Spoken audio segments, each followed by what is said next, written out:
حضرت شیخ فخر الدین عراقی رحمۃ اللہ علیہ کی پیدائش جو تھی وہ 612 ہجری میں کمجان میں ہوئی۔ وہاں بغداد سے ایک جماعت جو تھی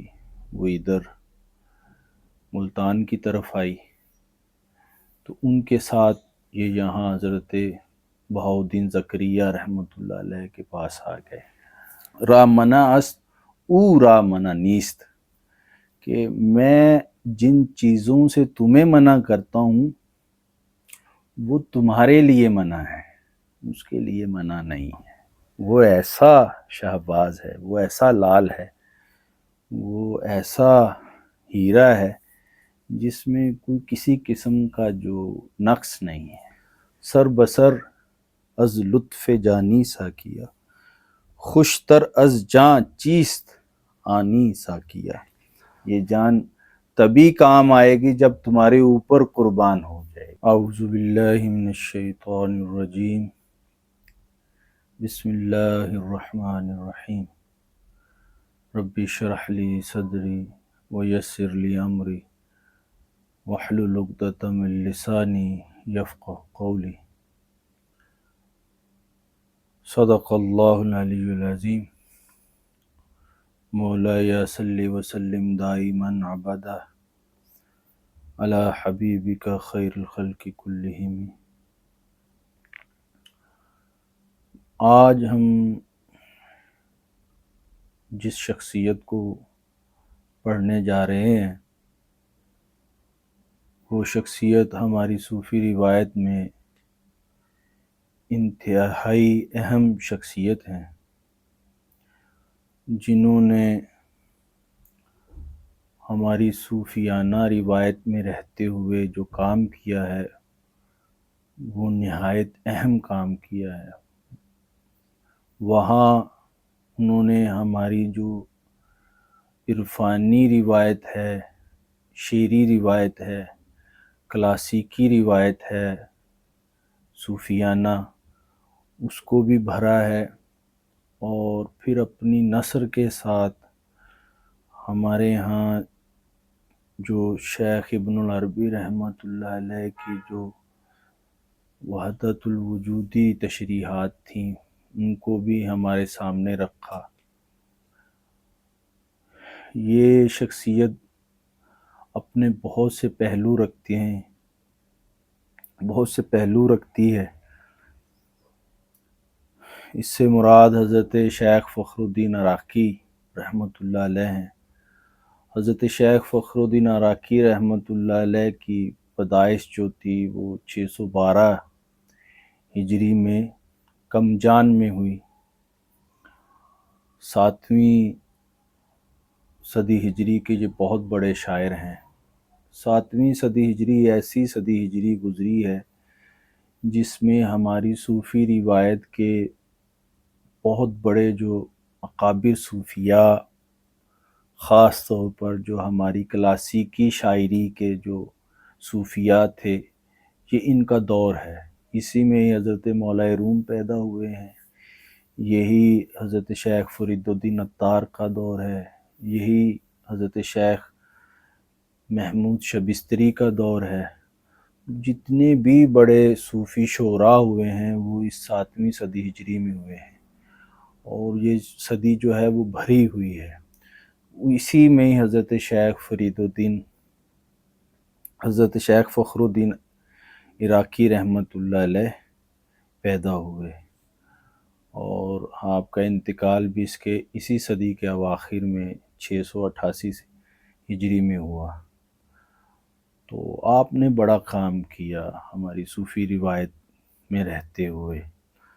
تو آپ نے کم عمری میں ہی قرآن پاک کو حفظ کر لیا تھا، اور اس کے بعد جو 14-15 سال کی عمر میں آپ نے جتنے بھی معقولات اور منقولات کے جو علوم تھے وہ بھی حاصل کر لیے، اور اس کے بعد آپ ایک تاریخی حوالے سے وہاں بغداد سے ایک جماعت جو تھی وہ ادھر ملتان کی طرف آئی، تو ان کے ساتھ یہ یہاں حضرت بہاؤالدین زکریا رحمۃ اللہ علیہ کے پاس آ گئے۔ تو یہاں آتے ہی ان کو پتہ تو چل گیا کہ میں ایک ایسی صحبت میں آ گیا ہوں، ایک ایسی نسبت میں آ گیا ہوں جہاں مجھے ٹھہرنا پڑے گا۔ تو انہوں نے کیونکہ اپنی اس سے پہلے بھی جو ان کی کیفیات تھی وہ بدلتی رہتی تھی، ایک جذب و مستی کی کیفیت میں رہتے تھے۔ بہت سارے حوالے آتے ہیں اس چیز کے تاریخی کہ وہ کس طریقے سے ان قلندروں کی جماعت کے ساتھ یہاں پہنچے۔ اچھا، اس میں ایک بات ہے جس میں جو حوالہ دیا جاتا ہے کہ وہ ایک قلندروں کی جماعت میں کسی ایک قلندر کے اوپر فدا ہو گئے اور اس کے پیچھے چلتے چلتے آئے۔ تو ہمیں بھی کوشش کرنی چاہیے کچھ ایسی چیزوں کو بیان کرتے ہوئے کہ جس سے لگے کہ ہاں یہ واقعہ ایسے ہوا ہوگا۔ جو شخص حقیقت کا متلاشی ہو اور حقیقت کو ہی چاہ رہا ہو تو پھر ان کی سنگت میں رہتے ہوئے ان کی بھائی چارہ اور ان کے ساتھ تعلق، اس کا جو باہمی ایک تعلق تھا محبت کی سطح پر، انس کی سطح پر، اس وجہ سے آئے، نہ کہ اسے ایک مجازی رنگ دیا جو کہ ہماری تاریخ میں ہوا ہے۔ تو وہ مجازی رنگ دینا میں اپنے طور پر سمجھتا ہوں کہ مناسب نہیں تھا۔ تو جیسے ہی حضرت شیخ المشائخ حضرت بہاؤالدین زکریہ رحمۃ اللہ علیہ کی بارگاہ میں پہنچے تو آپ نے فوری دیکھتے ہی آپ کو سمجھ گئے کہ یہ وہ شہباز ہے جس کی تربیت ہونے والی رہتی ہے۔ لیکن آپ کی طبیعت میں تھوڑا سا ایک تموج تھا جس کی وجہ سے آپ نے پہلے وہاں رہنا پسند نہیں کیا، آگے دہلی کی طرف چلے گئے، لیکن پھر بہت جلد ہی واپس آ گئے آپ کے پاس۔ تو جب واپس آئے تو پھر آپ نے بیعت کیا حضرت بہاؤالدین زکریا رحمۃ اللہ علیہ نے، اور پھر آپ کو خلوت میں رہنے کا حکم دے دیا۔ تو وہاں خلوت میں رہتے ہوئے آپ نے جب شب و روز بسر کیے تو کافی مدت جو آپ وہاں خلوت میں رہے تو آپ کے حوالے سے کچھ باتیں جو تھیں وہ مشہور ہو گئیں۔ اس میں کچھ مخالفین بھی تھے، انہوں نے آپ کے اوپر طرح طرح کی الزام تراشی شروع کر دی کہ یہ اس طرح سے غزلیں بھی کہتے ہیں اور کچھ ارد گرد کے معاملات ہیں۔ تو وہ جو الزام تراشی تھی جب وہ حضرت بہاؤالدین زکریا رحمۃ اللہ علیہ کے پاس پہنچی، وہ انہوں نے جو الزام لگائے آپ پہ، تو آپ نے فرمایا شما را منع است او را منع نیست، کہ میں جن چیزوں سے تمہیں منع کرتا ہوں وہ تمہارے لیے منع ہے، اس کے لیے منع نہیں ہے۔ ٹھیک ہے، تو یہ بات سمجھ جاؤ، وہ ایسا شہباز ہے، وہ ایسا لال ہے، وہ ایسا ہیرا ہے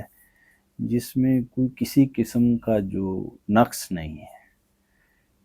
تو تم یہ بات سمجھ جاؤ۔ تو وہ لیکن وہ بات دب گئی، لیکن آپ کی مخالفت میں وہ لوگ لگے رہے۔ آپ بھی اپنی جذب و مستی میں اپنی وہ دن گزارتے رہے۔ ایسے آپ اپنے شیخ کی صحبت میں 25 سال رہے۔ تو آخر میں آپ نے ان کو اپنی خلافت عطا کی، اور اس خلافت کے بعد اپنی بیٹی کا نکاح بھی کیا ان کے ساتھ۔ ان سے آپ کا ایک بیٹا پیدا ہوا حضرت کبیر الدین سہروردی رحمۃ اللہ علیہ۔ تو حضرت شیخ المشائخ حضرت بہاؤالدین زکریا رحمۃ اللہ علیہ کے انتقال کے بعد آپ وہاں زیادہ دیر نہیں ٹھہرے، کیونکہ مخالفت زیادہ بڑھ گئی۔ تو مخالفت زیادہ بڑھنے کی وجہ سے آپ عمان کی طرف کوچ کر گئے، اور وہاں جو سلطان تھا عمان کا، اس نے آپ کو وہاں خوش آمدید کہا اور آپ کی بہت آؤ بھگت کی۔ پھر آپ کافی دیر وہاں امان میں رہے اور کچھ دوستوں کے ساتھ، کچھ اپنے ماننے والوں کے ساتھ وہاں قیام کیا، اور پھر وہاں سے بھی کوچ کر گئے۔ چند سالوں کے بعد مکہ مکرمہ چلے گئے، وہاں حج کیا، اور پھر مدینہ الرسول صلی اللہ علیہ وسلم حاضری دی۔ وہاں حاضری کے بعد آپ نے کچھ دیر وہاں بھی قیام کیا، اور اس کے بعد آپ ترکی چلے گئے، اور وہاں جا کر حضرت صدر الدین قونوی رحمۃ اللہ علیہ کی صحبت میں چلے گئے۔ حضرت صدر الدین قونوی وہ شخصیت ہیں جو کہ حضرت شیخ اکبر حضرت محی الدین ابن العربی رحمۃ اللہ علیہ کے سب سے بڑے خلیفہ اور ان کے شارح ہیں، اور وحدت الوجودی جو روایت ہے وہ ان سے آگے پھیلی اور چلی، تو ان کی صحبت میں رہے جا کر، تو وہاں انہیں بہت سارے اہل اللہ کی صحبت نصیب، وہیں پر ہی حضرت مولا روم رحمۃ اللہ علیہ کے بھی ساتھ ان کی محافل میں بھی جاتے رہے، اور جو بہت بڑے صوفیات تھے ان کی بھی صحبت اور سنگت رہی ہے آپ کی۔ اور بعض روایات میں آتا ہے کہ حضرت شمس تبریزی رحمۃ اللہ علیہ کے ساتھ بھی وہاں تعلق میں رہے، اور ان کے شیخ جو تھے حضرت بابا کمال جندی رحمۃ اللہ علیہ، جو کہ حضرت شیخ شمس تبریز رحمۃ اللہ علیہ کے شیخ تھے، تو ان کی بھی صحبت میں رہے، آگے ان کے بھی جو تربیت یافتہ تھے ان کی بھی صحبت میں رہے۔ تو ایسی شخصیت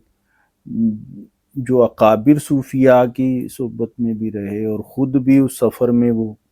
چل رہے تھے، وہاں اپنے سفر کو بھی چلاتے رہے، تو وہاں حضرت شیخ صدر الدین قونوی کی بارگاہ میں یہ کچھ کلام لکھتے تھے، تو ان کے ہاں اس کو پیش کرتے تھے، تو انہوں نے بھی آپ کے اوپر ایک بہت بڑا جملہ جو ایک رائے قائم کی، وہ یہ تھا کہ فخر الدین وہ ہے کہ جس نے لوگوں کو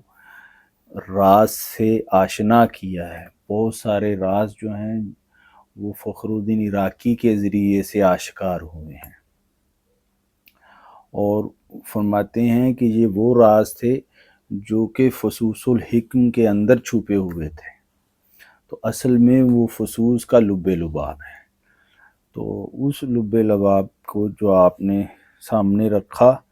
اور وہاں اس وحدت الوجودی روایت کو نثری صورت میں بھی باندھا، اور پھر اپنی جو شعری روایت تھی اس کو بھی قائم رکھا، تو اس طرح کی شخصیت ہوئی جو کہ سلسلہ سہروردیہ اور سلسلہ کبرویہ اور سلسلہ مولویہ، یہ تمام لوگ وہی تھے جن کے ساتھ یہ اٹھتے بیٹھتے رہے، اور تمام سے فیض بھی لیا، اور تمام کے رنگ کو اپنے اندر سے بھی باہر نکالا، تو اتنی بڑی شخصیت، لیکن ان کے ساتھ کچھ ایسے واقعات منسوب کر دیے گئے کہ جو کہ نہ تو ان سے ظاہر ہوئے بلکہ ان کے اوپر چسپاں کر دیے، تو اس سے بچنا چاہیے تھا تاریخی طور پر، تو اس پہ کوئی اس طرح کی نقد و جرح نہیں ہوئی کہ ان واقعات کو یا تو چھانٹ کے نکال دیا جاتا، تو اس میں ایران میں ایک بہت بڑے محقق ہوئے سعید نفیسی، تو انہوں نے کام کیا ان کے دیوان کے اوپر، تو وہ پڑھنے والا ہے، انہوں نے وہاں ایک جامع دیوان ایک پورا لکھا ہے ان کے اوپر، جو اپنی ان کے دیوان کے ساتھ لکھا ہے،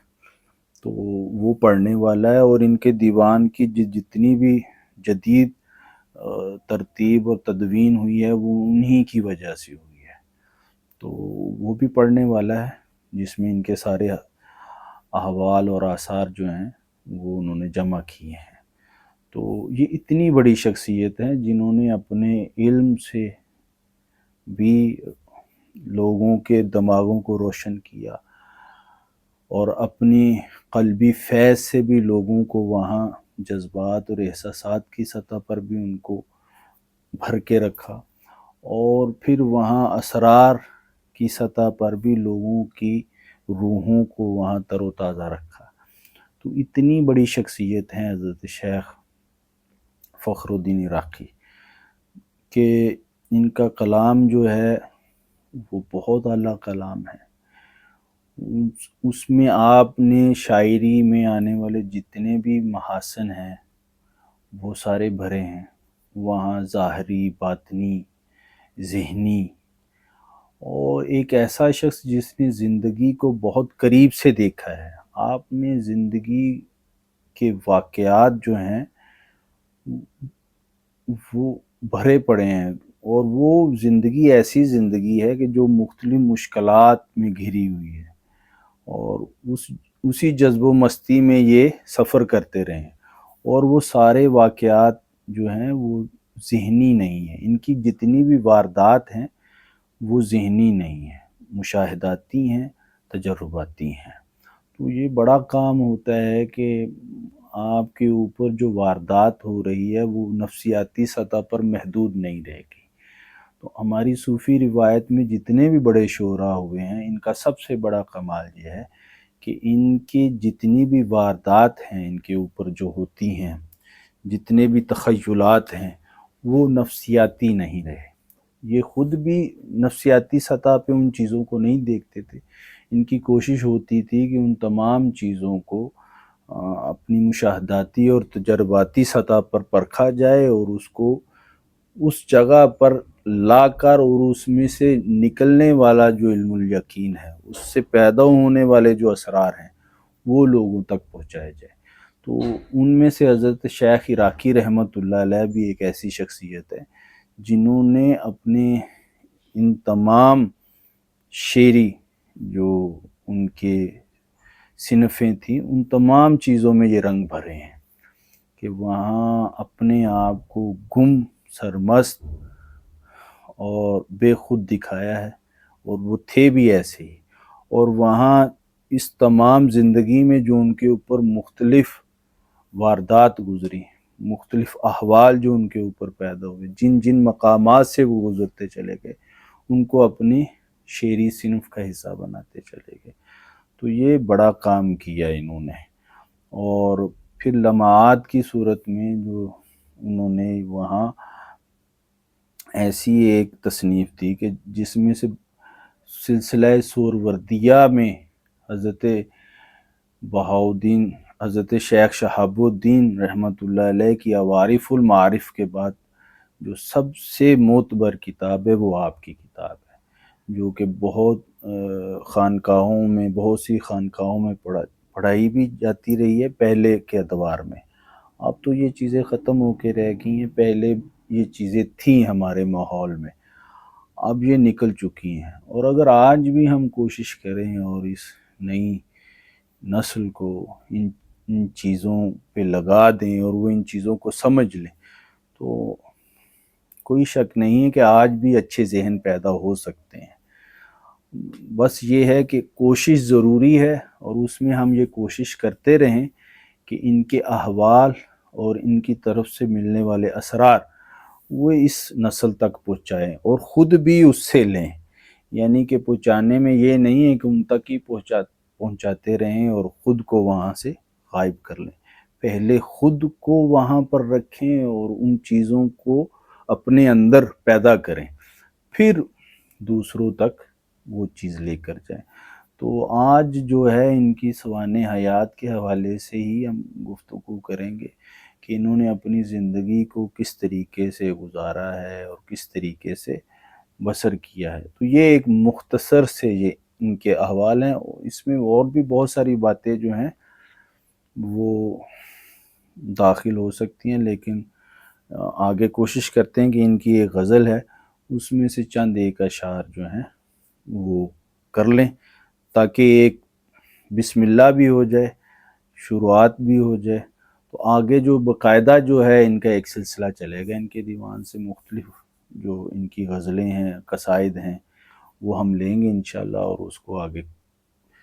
دکھانے کی کوشش کریں گے کہ ہماری یہ جو صوفی روایت ہے یہ کتنی بھری ہوئی روایت ہے۔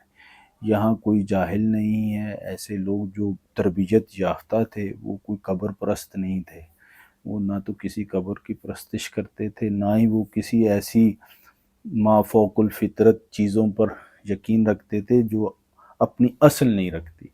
تو وہ دکھانا یہی ہے کہ جو ہم پہ الزام لگ چکے ہیں، جن چیزوں کا آج ہم شکار ہو چکے ہیں، ان سے کم از کم باہر نکل آئیں۔ اور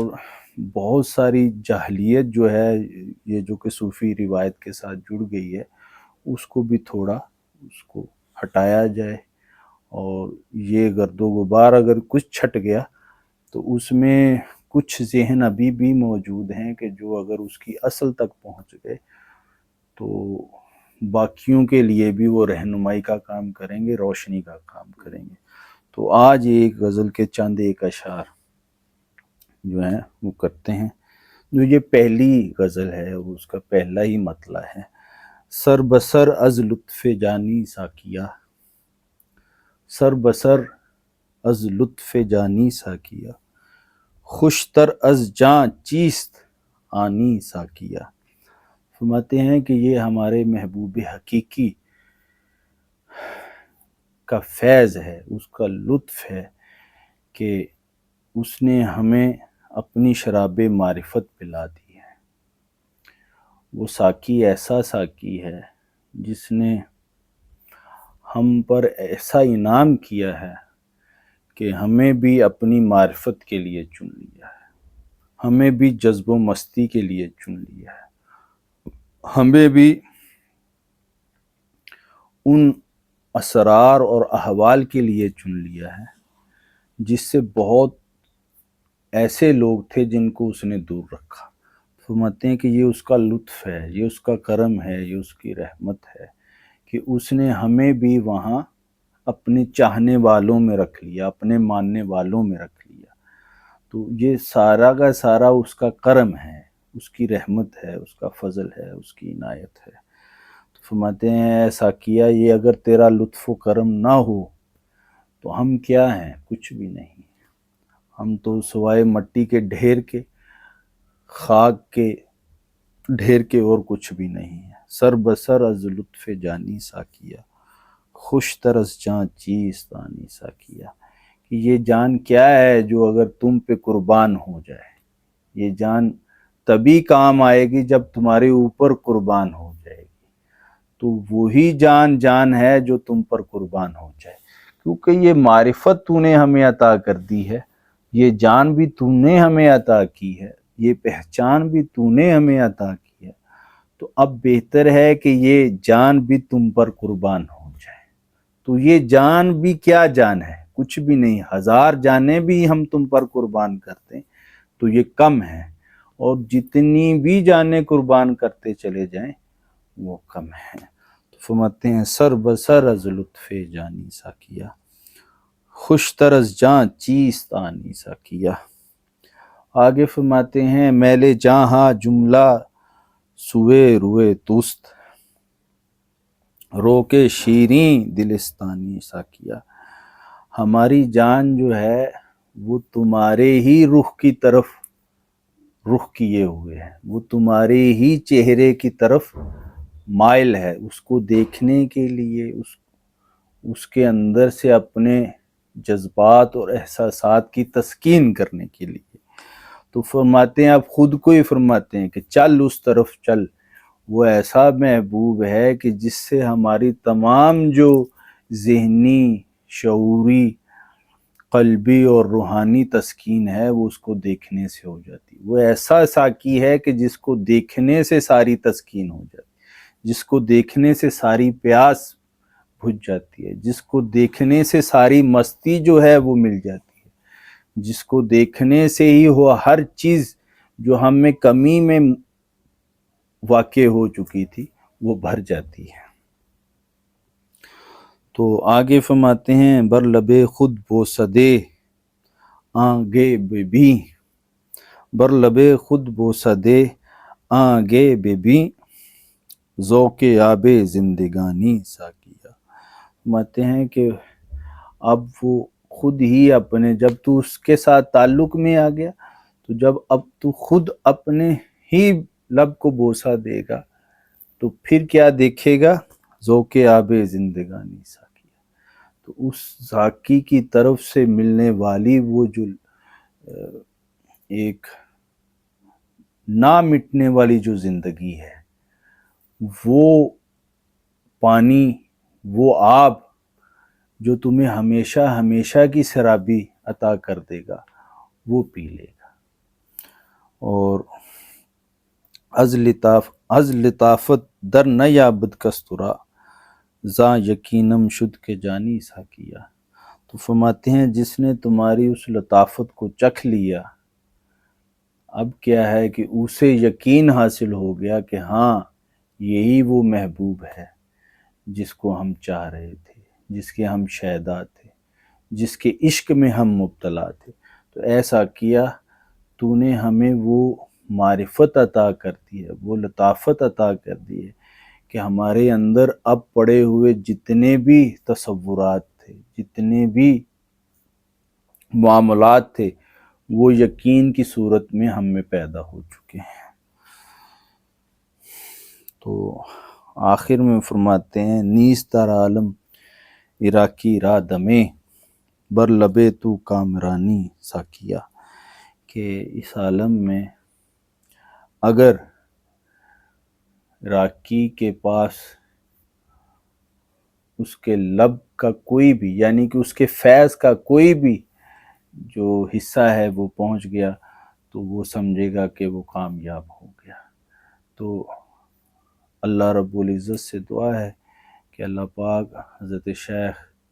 فخر الدین عراقی رحمۃ اللہ علیہ کی طرف سے ملنے والے ان فیوز و برکات کو لینے کی اور بانٹنے کی اور تقسیم کرنے کی توفیق عنایت فرمائے، اور ہمیں بھی اپنے ان محبوب بندوں کی صحبت اور سنگت نصیب فرمائے۔ وما علینا الا البلاغ